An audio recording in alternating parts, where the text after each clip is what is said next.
अभी सत्संग में गुरुदेव भगवान बता रहे हैं कि सतलोक में 3 डिवीजन है, 3 डिवीजन। अब भाई बहनों ने काफी सुना होगा सत्संग। सतलोक में 3 डिवीजन है।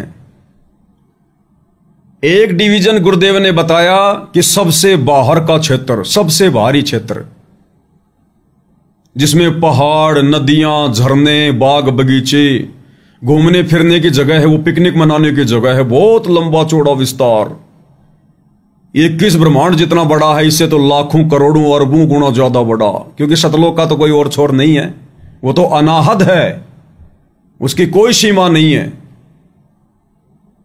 फिर गुरुदेव ने बताया दूसरा डिवीजन, जिसमें नर और नारी रहते हैं, जहां पर सृष्टि है, जिसमें हंस और हंसनी रहते हैं, नर और नारी, भगत और भगतनी रहते हैं। और तीसरा डिवीजन है सत्य पुरुष का, जहां पर सत्य पुरुष रहता है और उनके साथ में उनकी विशेष आत्माएं रहती हैं, विशेष आत्माएं। तो 3 डिवीजन है सतलोक के, 3 डिवीजन। 2 डिवीजनों में आत्माएं रहती हैं और लास्ट के डिवीजन में घूमना फिरने की जगह है। पहले गुरुदेव भगवान के मुख कमल से सुनिएगा, फिर आपको यकीन होगा कि हां, वर्तमान में धरती पर हम जैसी कमाई करेंगे उसी हिसाब से हमें सतलोक में स्थान मिलेगा, नौकरी मिलेगी। इसलिए परमात्मा कहते हैं, नाम सुमर ले शुक्रम कर ले, कौन जाने कल की खबर नहीं पल की। क्या कह रहे हैं गुरुदेव भगवान? अब ये बहुत लंबी कहानी अगर बताएंगे। इसका अर्थ ये है कि वहां परमात्मा ने, वहां पर जो परमात्मा, सतलोक के 3 डिवीजन है। बाहर के स्थान, बाहर बाह्य क्षेत्र में तो जैसे दिल्ली अपना एक भारत की राजधानी है, तो बाहरी क्षेत्र तो ग्रामीण क्षेत्र है, बाहरी दिल्ली कहलाते हैं। फिर वो बाजार बजूर आगे बीच में दूसरे नंबर, और तीसरे पर जहां अपना प्रधानमंत्री राष्ट्रपति भवन है, वो मेन दिल्ली है। ऐसे 3 स्थान है। तो वहां पर जो बाहरी क्षेत्र है उसमें तो पहाड़, हीरे पन्नाओं के पहाड़, वृक्ष, फलदार वृक्ष, बाग बगीचे, बहुत लंबे विस्तार है। उसके बाद फिर स्त्री पुरुष रूप में सभी हंस रहते हैं। नेक्स्ट पोर्शन में वो बिंद के है, बिंद से, और उससे नेक्स्ट जो स्थान है वो केवल नाद से यानी वचन से बनते हैं, वहां उनकी उत्पत्ति, और वहां फिर सतपुरुष परमात्मा का स्थान है। गुरुदेव भगवान ने हमें उदाहरण देकर समझाया दिल्ली का। ये जिस प्रकार दिल्ली है, तो दिल्ली का जैसे बाहर का क्षेत्र है जो ग्रामीण क्षेत्र कहलाता है, गांवों का क्षेत्र, उसके बाद फिर ये बाजार बाजार आ जाते हैं, मार्केट आ जाती हैं, और फिर वो स्थान जहां पर मंत्री, एमएलए, प्रधानमंत्री, उनके नौकर चाकर रहते हैं। तो है तो वो सारी दिल्ली, लेकिन उसके 3 डिवीजन हैं, और 3 डिवीजनों में रहने वाले लोगों की सुविधा भी अलग अलग है। एक क्षेत्र कौन सा बताया गुरुदेव ने? ग्रामीण क्षेत्र। अब ग्रामीण क्षेत्र में तो काफी चीजों का अभाव रहता है। ग्रामीण क्षेत्र में तो लाइट भी 24 घंटे नहीं आती। ग्रामीण लोगों को मेहनत भी बहुत ज्यादा करनी पड़ती है। अगर कोई वस्तु की जरूरत पड़ेगी तो उनको दूर दूर जाना पड़ेगा लाने के लिए। गांव के लोग रहते भी बेचारे ऐसे ही हैं। फिर दूसरा मार्केट आ गया जिसमें व्यापारी लोग रहते हैं, बाजार आ गया, आम जनता आ गई दिल्ली की, जो पढ़े लिखे लोग हैं, नौकरी पेशे वाले लोग हैं, वो लोग वहीं उस मार्केट में रहते हैं, बढ़िया नौकरी करते हैं, बढ़िया पैसे कमाते हैं, गाड़ियों में घूमते हैं, खाते पीते हैं। किसी वस्तु की जरूरत पड़ गई, तुरंत नौकर को फोन कर देंगे, 2 मिनट में आएगा। जोमेटो वाले को फोन कर देंगे, तुरंत आएगा। स्विगी वाले को फोन कर देंगे, तुरंत ऑर्डर लेके आएगा। अब गांव में थोड़ी जोमेटो जाएगा, गांव में थोड़ी तुम्हारे लिए कोई बिरयानी पैक करके लेके जाएगा। किसी चीज की जरूरत पड़ेगी, दूध, दही, छाछ की, तुरंत जाके मार्केट से ले आएंगे। पास में दुकानें होते हैं गली गली में। तो कितना अंतर हो गया दिल्ली के ग्रामीण क्षेत्र में और बाजार वाले क्षेत्र में। और सबके पक्के मकान होंगे वहां जो बाजार वाले क्षेत्र में रहेगा दिल्ली में। गांव में तो कच्चे भी होते हैं। और तीसरा स्थान जहां पर बड़े बड़े नेता लोग, अधिकारी लोग, आईएएस अधिकारी, आरएस अधिकारी, कलेक्टर वगैरह, मंत्री, मुख्यमंत्री, प्रधानमंत्री, तो उन लोगों को कितनी सुविधा हो गई। और साथ में उनकी सेवा के लिए जो नौकर चाकर रहते हैं उनको भी वैसी सुविधा मिलेंगी जैसी प्रधानमंत्री ले रहा है। अरे प्रधानमंत्री अगर अपनी गाड़ी में कहीं बैठ के जाएगा तो चलाएगा कौन? इंसान ही चलाएगा ना। तो देखो, जिस 10 करोड़ की गाड़ी में प्रधानमंत्री चल रहा है उसका नौकर भी 10 करोड़ की गाड़ी चला रहा है। जिस होटल में प्रधानमंत्री खाएगा वो नौकर भी 10 करोड़ वहीं खाएगा उसी होटल में। और प्रधानमंत्री का नौकर तो कपड़े भी बहुत साफ सुथरे, आयरन किए हुए, और सैलरी भी बहुत अच्छी होती है उसकी। अब एक तो ग्रामीण क्षेत्र में कोई सरकारी बस चला रहा है उसकी सैलरी, और एक प्रधानमंत्री की गाड़ी चला रहा है या वहां किसी मंत्री की, एमएलए की गाड़ी चला रहा है, तो उसकी कितनी सैलरी होगी। तो भाइयों और बहनों, ये उदाहरण पर्याप्त हैं इस पापी मन को रोकने के लिए और ज्यादा से ज्यादा भक्ति कमाई करने के लिए। अब शतलोक के भी परमेश्वर ने 3 डिवीजन बता दिए। ये सबसे बाहर का जो डिवीजन है उसमें पहाड़, नदियां, झरने, पिकनिक मनाने का क्षेत्र लंबा चौड़ा। फिर जो नेक्स्ट पोर्शन है, दूसरा डिवीजन है, उसमें नर और नारी करके स्त्री और पुरुष रहते हैं, हंस और हंसनी रहते हैं। और तीसरा जो डिवीजन है उसमें सत्य पुरुष रहता है, कबीर देव, सतगुरु रामपाल जी भगवान। और वहां पर अनेक बहुत सारी आत्माएं परमेश्वर के उस डिवीजन में रहती है, उस जगह पर रहती है। और गुरुदेव ने बताया कि सेकंड पोर्शन में जो संतान उत्पन्न होती है वो बिंद से होती है, और परमेश्वर जहां रहते हैं वहां पर केवल नाद से यानी शब्द से। और वहां भाइयों और बहनों ये मैथुन क्रिया तो है ही नहीं, ये शारीरिक संबंध वाली तो वहां क्रिया है ही नहीं, क्योंकि वहां पर हमारे को ये अंग ही नहीं है, ना वहां पर स्त्री इंद्री है, ना वहां पर कोई पुरुष इंद्री है। ये तो काल ने 21 ब्रह्मांड में आने के बाद में लगाई इस दुर्गा को और अपने को, अपनी सिद्धि से, अपनी शब्द शक्ति से। शतलोक में तो ये इंद्री है ही नहीं, तो ये कुक्रम वहां पर होता ही नहीं। और बिंद का मतलब क्या होता है? यानी बिंद से जो बच्चे पैदा होते हैं, जैसे इस संसार में आप और हम पैदा हुए, हमारे माता पिता पैदा हुए, आप और हमसे हमारे जो है बच्चे उत्पन्न हुए बिंद से। बिंद यानी शुक्राणु, शरीर से निकला हुआ वो पदार्थ, उसको कहते हैं शुक्राणु। तो शतलोक में पहली बात तो वो स्त्री अंग ही नहीं है, वो पुरुष अंग ही नहीं है, स्त्री इंद्री नहीं है, पुरुष इंद्री नहीं है। दूसरा, वहां हमें जो शरीर प्राप्त होता है वो नूरी शरीर है, एक तत्व का है, हाड़ मांस नहीं है, उसमें ये मल मूत्र नहीं है। तो फिर बिंद वहां पर आएगा कैसे? बिंद शरीर से निकलेगा कैसे? निकलने का कोई मार्ग भी नहीं है, और ना वहां के शरीर में कोई शुक्राणु, ना कोई बिंद। तो गुरुदेव फिर भी कह रहे हैं कि वहां पर बिंद से उत्पन्न होती हैं संतानें। नेक्स्ट पोर्शन में जो स्त्री पुरुष रहते हैं वो बिंद से संतान उत्पन्न करते हैं। तो वहां का बिंद क्या है? यानी शतलोक में, देखो दास ज्ञान आधार से बात कर रहा है, मैंने देखा नहीं है, लेकिन गुरुदेव ने जितना ज्ञान दे दिया और जितने ये प्रमाण दे दिए कि शतलोक में मैथुन क्रिया नहीं है, शतलोक में आत्माओं के शरीर में ये कबाड़ नहीं भरा वहां पर। तो दास गुरुदेव के ज्ञान आधार से बता रहा है कि वहां पर बिंद का क्या मतलब है। वहां पर बिंद का मतलब है शतलोक में जो स्त्री और पुरुष रहते हैं, वो स्त्री और पुरुष अपने वचन से, अपने शब्द से जो बच्चे उत्पन्न करते हैं उनको कहते हैं बिंद के बच्चे, बिंद वाले। और फिर गुरुदेव ने बताया कि जो सबसे ऊपर का जो स्थान है जहां पर परमात्मा रहता है, वहां पर नाद से उत्पन्न होते हैं। नाद यानी वहां केवल परमेश्वर उत्पन्न करता है अपने शब्द से, अपने वचन से, क्योंकि वहां पर स्त्री नहीं रहती हैं। एक सत्संग में गुरुदेव ने बताया कि सतलोक के जिस टॉप मोस्ट डिवीजन में परमात्मा रहते हैं, सत्य पुरुष रहते हैं, वहां पर केवल जो है मतलब नर रहते हैं, वहां पर स्त्री नहीं रहती। और वहां जो उत्पत्ति होती है वो परमेश्वर, सत्य पुरुष, कबीर देव, सतगुरु रामपाल जी भगवान अपने वचन से उत्पन्न करता है, उसको कहते हैं नाद।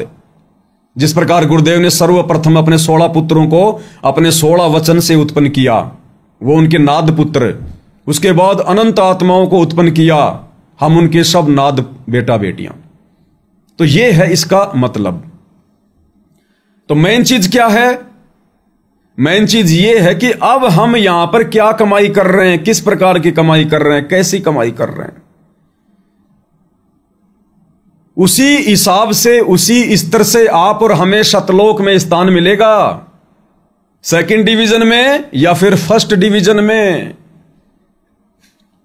नर और नारी वाले क्षेत्र में या फिर सत्य पुरुष वाले क्षेत्र में। और भाई सुविधाओं का भी दिन रात का अंतर रहेगा, दिन रात का अंतर। गुरुजी ने समानता क्या बताई कि नर और नारी वाला जो क्षेत्र है, उस क्षेत्र में जितने भी नर और नारी हैं उन सबको समान सुविधा मिलेगी। ना कोई ज्यादा अमीर होगा, ना कोई ज्यादा कोई सुंदर होगा। उस नर और नारी वाले क्षेत्र में जितने भी नर नारी होंगे उन सबको समान सुविधा मिलेगी, जो भी परमेश्वर ने वहां उपलब्ध करवानी है। लेकिन परमेश्वर वाले डिवीजन में जब परमेश्वर अपनी आत्माओं को अपने शब्द से उत्पन्न करेंगे, जिनकी भक्ति कमाई जैसी होगी, उनको तो भैया फिर वैसी सुविधा मिलेगी जैसे प्रधानमंत्री के बॉडीगार्डों को मिलती है, प्रधानमंत्री के ड्राइवर को मिलती है। फिर उनको वही सुविधा मिलेगी, वैसी सुविधा मिलेगी। इसलिए गुरुदेव भगवान हमें कह रहे हैं यहां पर कि पुण्यात्माओं, तुम्हारे पास में थोड़ा बहुत समय है, जितना भी समय है, तुम्हारा जाने का समय तो फिक्स है। जिन जिन को परमेश्वर ने लेके जाना है, सबको नहीं, जिन जिन का समय आ गया वापस जाने का सतलोक, तो समय तो निश्चित है। अब तुम किस कदर कमाई करते हो, किस भाव से, किस श्रद्धा से, किस लगन से तीनों समय की आरती, मंत्र का जाप, सत्संग सुनना, धर्म कर्म करना, पांचों यज्ञ करना, गुरुदेव की महिमा करना, गुरुदेव को प्रसन्न करना, तो किस स्तर पर करोगे तुम, उसी स्तर से तुम्हें वहां पर फर्स्ट डिवीजन में रखा जाएगा या सेकंड डिवीजन में रखा जाएगा। और फिर ऊपर के लोकों में उसी हिसाब से फिर परमेश्वर आत्माओं को सेलेक्ट करेगा, क्योंकि वहां भी तो भक्ति करनी पड़ेगी। गुरुदेव ने सत्संग में बताया ना कि सतलोक जाने के बाद फिर ऊपर के लोगों की वहां भक्ति करनी पड़ती है। अगर तुम ना जाना चाहो तो कोई बात नहीं, जैसी तुम्हें सुविधा है परमात्मा देता रहेगा। वो भी अविनाशी लोक है सतलोक, वहां भी जन्म और मृत्यु नहीं है। फिर एक बार वहां जाने के बाद फिर किसी चीज का कोई अभाव नहीं है, मृत्यु नहीं है, बुढ़ापा नहीं है, कोई रोग नहीं है, कोई काम धंधा नहीं है, कोई लड़ाई झगड़ा नहीं है। चाहे रहो तुम सतलोक में, अविनाशी लोक है, कभी नष्ट नहीं होगा, क्योंकि परमेश्वर ने जिसको एक बार पैदा कर दिया उसको कभी नष्ट नहीं करता। सतलोक को परमात्मा ने अविनाशी नाम दिया है, आत्मा को परमात्मा ने अविनाशी नाम दिया है। अगर परमात्मा उसको नष्ट करे तो उसका वचन टूटता है। इसलिए गुरुदेव भगवान ने स्पष्ट कर रखा है अपनी पुस्तकों में कि ऊपर के चारों लोक और उन लोकों में रहने वाली जीव आत्माएं वो सब अविनाशी हैं। अब परमात्मा उनको कभी नष्ट नहीं करेगा, कभी नष्ट नहीं करेगा, बस वो अपना सुख भोगेंगी। तो ऊपर के लोकों में भी भक्ति के आधार से तो आत्मा जाएंगी। आगम लोक में, अलख लोक में सबसे पहले किन आत्माओं का नंबर आएगा? नर और नारी वाली आत्माओं का या सत्य पुरुष के वचन से उत्पन्न आत्माओं का? तो ये आप भली बात ही समझ सकते हो कि सबसे पहले किसका नंबर आएगा। अगर किसी कॉलेज में कोई कंपनी वाले अगर बच्चों को सेलेक्ट करने आएंगे तो भैया वो सेकंड डिवीजन वाले को पहले लेंगे या फिर फर्स्ट डिवीजन वाले को पहले लेंगे? तो ये आप और हमारी बुद्धि स्तर के ऊपर है, हम किस कदर यहां कमाई करके भक्ति धन लेकर जाते हैं सतलोक में। परमात्मा कहते हैं ना, सार शब्द संजीवन बूटी घिस घिस अंग लगावे, यानी जितनी हो सके उतनी उस शब्द की कमाई कर ले। तू खाली हो चुका है, काल ने तेरी सारी कमाई नष्ट करवा रखी है। अब तुझे वापस सतलोक में जाना है और वहां पर अच्छा स्थान प्राप्त करना है, तो गुरुदेव कहते हैं डट के कमाई कर ले, डट के। शरीर का कोई भरोसा नहीं है।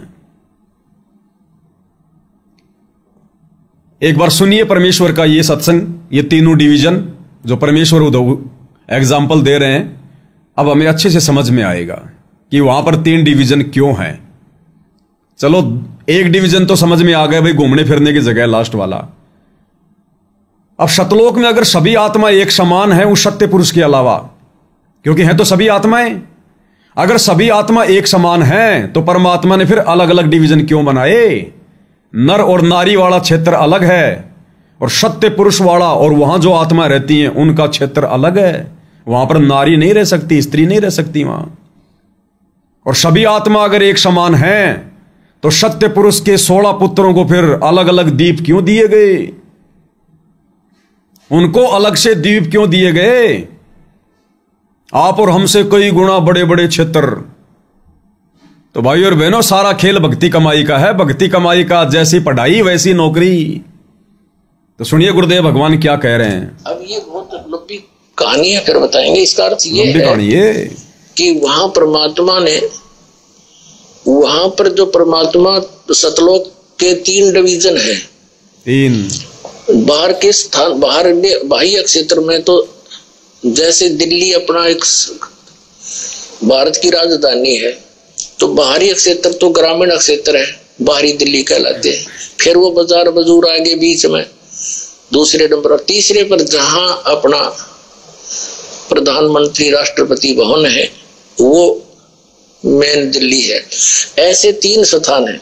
तो वहां पर जो बाहरी क्षेत्र है उसमें तो पहाड़, हीरे, पन्नाओं के पहाड़, वृक्ष, फलदार वृक्ष, बाग बगीचे, बहुत लंबे विस्तार है। उसके बाद फिर स्त्री पुरुष रूप में सभी हंस रहते हैं। नेक्स्ट पोर्शन में स्त्री पुरुष वो बिंद के हैं, बिंद से। और उससे नेक्स्ट जो स्थान है वो केवल नाद से यानी वचन से बनते हैं, वहां उनकी उत्पत्ति। और वहां फिर सतपुरुष परमात्मा का स्थान है। अब सारी बातें गुरुदेव भगवान खोल के नहीं बताएंगे, थोड़े बहुत टुकड़े साथ संगति के लिए डालते हैं ताकि हम भी आपस में बैठकर इस ज्ञान पर चिंतन मनन करें, मंथन करें। तो आ गई होगी बात समझ में भाई और बहनों, ये नाद और बिंद वाली, सतलोक के 3 डिवीजन वाली। अब भाई और बहनों, मेन बात क्या है? फिर परमात्मा हमसे कमाई क्यों करवा रहे हैं? अब आपको समझ में आ गई होगी। अन्यथा ये परमात्मा तो बिना कमाई के भी हमें सतलोक लेकर जा सकता है, कोई बड़ी बात नहीं। ये तो 1 सेकंड में सब कुछ कर सकता है।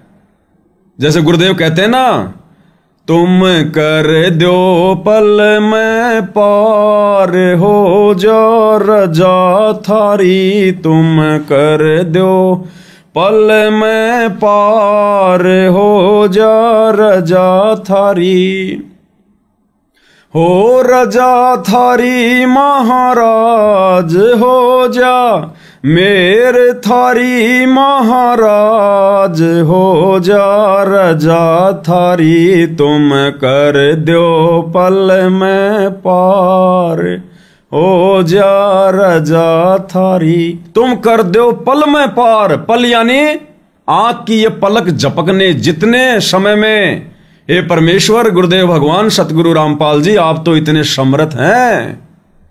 आप अगर किसी आत्मा को सतलोक भेजना चाहो तो रोक कौन देगा? परमेश्वर। फिर ये परमात्मा हमसे भक्ति क्यों करवाता है? क्या हम अपनी भक्ति से पार हो सकते हैं? नहीं हो सकते, लाख जन्म नहीं हो सकते। भाई और बहनों, एक बच्चा किसी बहुत बड़े सेठ व्यक्ति का, रईस आदमी का, धनवान का, अगर वो किसी मेले में खो जाए, छोटा सा बच्चा, और वो किसी ऐसे व्यक्ति के हाथ लग गया, वो व्यक्ति उसको खाना खाना खिलाता है और उससे काम करवाता है, अन्य भी सुविधा दे रहा है, और उसका बहुत ज्यादा वो कर्जा उस बच्चे के ऊपर चढ़ गया। अब 20-25 साल बाद जाके धनी आदमी को पता चले कि मेरा बच्चा वहां है, और यदि वो उस बच्चे को लेने जाए, और वो व्यक्ति जिसने बच्चे को 20-30 साल से पाला पोसा, उसका ध्यान रखा, अब वो व्यक्ति यदि 20-30 साल का पूरा हिसाब किताब मांगे कि साहब मैंने इसको अपने बच्चे की तरह पाला है, पोसा है, पढ़ाया, लिखाया है, हर प्रकार की इसकी जरूरतें मैंने पूरी की है, मेरा पैसा दो, तब आप बच्चे को ले जाओ। अब विचार करो भाई और बहनों, वो बच्चा, क्या वो 20-30 साल की कमाई उस सेठ को कमा कमा के दे के कभी वहां से फ्री हो सकता है? कभी नहीं हो सकता। जितना उसने अपने ऊपर भार चढ़ा लिया है, उसका कर्जा चढ़ा लिया है, वो पूरी जिंदगी कमाएगा तो भी उसका नहीं उतार पाएगा, और नहीं उतारेगा तो उसको छोड़ेगा नहीं। इसलिए वो उसका पिता जो धनी है, जो सेठ है, वो 1 सेकंड में जेब से चेक निकालेगा और बोल भैया कितने तेरे? बोला जी 5 करोड़ रुपए, 5 करोड़ रुपीज ओनली, और करके साइन चेक पकड़ा देगा।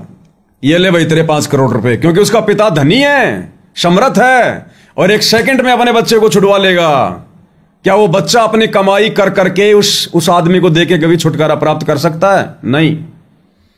इसी प्रकार भाइयों और बहनों, वो बच्चे आप और हम हैं, और हमारा पिता कबीर भगवान सतगुरु रामपाल जी सेठों का सेठ, जगत सेठ, सावड़सा सेठ, और हम इस काल के हत्थे लग गए। इस काल ने हमारे को युगों युगों से यहां पर बांध रखा है, हमारे ऊपर कर्जा चढ़ा रखा है।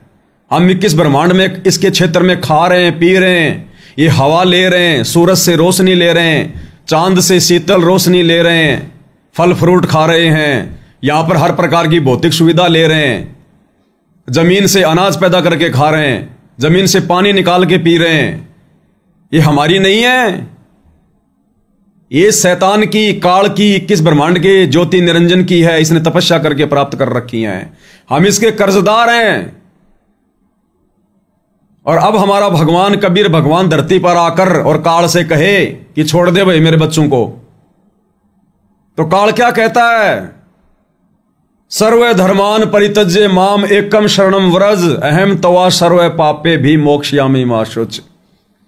गीता में क्या कह रहा है कि मेरे स्तर की जितनी भी भक्ति कमाई है, साधना है, तूने मेरे लोक में रह के जो खाया पिया, तेरे ऊपर जो कर्जा चढ़ा हुआ है, सर्व धरिमान परित्यज्य माम, कि मेरे स्तर की जितनी भी कमाई है, जितनी भी धर्मयज्ञ है, वो सारी कमाई मुझे समर्पित कर दे, और एकम शरणम व्रज, और उस एकम अद्वितीय परमात्मा की शरण में जा, तू तेरे बाप के पास जा, मेरी कमाई मुझे दे दे। यहां का भी तो यही रूल है, यही विधान है। तो बताओ, हम भगत आत्माएं गीता जी के विधान अनुसार, परमेश्वर के विधान अनुसार, कि सर्व धर्मान परित्यज्य माम एकम शरणम व्रज अहम तवा सर्व पापे भी मोक्षयामि मा शुच, कि मैं तुझे हर प्रकार से पाप कर्मों से, बंधनों से मुक्त कर दूंगा। भाई मुझे मेरा 5 करोड़ रुपया दे दे, तू जितने दिन मेरे घर पे खाया पिया रहा वो कर्जा दे दे। क्या हम आत्माएं अपने स्तर पर दे सकते हैं? अगर हमारा बाप हमें कोई नौकरी दे दे तो क्या कमा कमा के दे सकते हैं? वो तो बाप ही दे सकता है। और अंत में हमें गुरुदेव भगवान अपनी समर्थता से ही सतलोक लेकर जाएंगे। हम अपनी भक्ति कमाई से पार नहीं हो सकते, हम अपनी भक्ति कमाई से फिर भी पार नहीं हो सकते।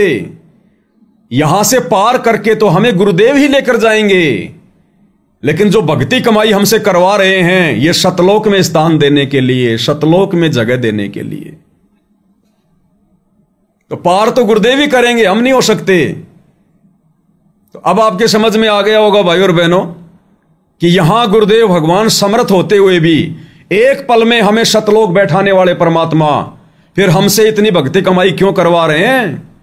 इतनी मर्यादाओं में रखकर हमें क्यों भक्ति मार्ग पर सावधानी से चलने की प्रेरणा कर रहे हैं? क्योंकि जितनी कमाई, जैसी कमाई, जैसा भक्ति धन हम यहां से कमा के लेके जाएंगे, देखो प्रथम नाम की कमाई तो देवी देवताओं को दे देंगे, सतनाम की कमाई काल को और अक्षर पुरुष को दे देंगे। अब बच गया हमारे पास में सार नाम। अब वो सार नाम की कमाई वो है हमारा दहेज, वो है दहेज, जिसको देखकर, जिस कमाई को देखकर ससुराल वाले प्रसन्न होते हैं कि ये बेटी अपनी मायके से कितना धन लाई है, क्या क्या सामान लाई है। तो परमेश्वर फिर सार नाम की कमाई देखेगा, सार शब्द की कमाई देखेगा, और उसी कमाई के आधार से फिर सतलोक में कौन से डिवीजन में रखना है परमेश्वर ने। और वो सार नाम प्राप्त करने के लिए प्रथम नाम और सतनाम की भी भरपूर कमाई करनी पड़ेगी, काल का कर्जा उतारने के लिए।